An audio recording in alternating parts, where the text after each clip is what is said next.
اشفاق احمد کہتے ہیں کہ میں اپنے بیٹے کو ساتھ لیے گراؤنڈ میں بیٹھا تھا کہ ایک مالی میرے پاس آ کر کھڑا ہو گیا اور کہنے لگا کہ ماشاءاللہ بہت پیارا بچہ ہے، اللہ اس کی عمر دراز کرے۔ جو میرا چھوٹے سے بڑا بیٹا ہے وہ بھی تقریباً ایسا ہی ہے۔ میں نے کہا ماشاء اللہ، اس حساب سے تو ہم قریبی رشتہ دار ہوئے۔ وہ کہنے لگا کہ میرے 8 بچے ہیں۔ میں اس زمانے میں ریڈیو میں ملازم تھا اور ہم فیملی پلاننگ کے حوالے سے پروگرام کرتے تھے۔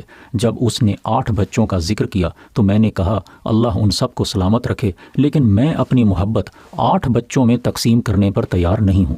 وہ مسکرایا اور کہنے لگا صاحب جی، محبت کو تقسیم نہیں کرتے، محبت کو ضرب دیا کرتے ہیں۔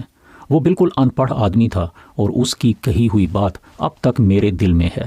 میں اکثر سوچتا ہوں کہ واقعی یہ ضروری نہیں کہ کسی کے پاس ہنر یا عقل کی ڈگری ہو یا سوچ و فکر کا ڈپلومہ حاصل کیا جائے۔ حکمت و دانش تو اللہ کی عطا ہے، وہ جسے چاہے عطا کر دے۔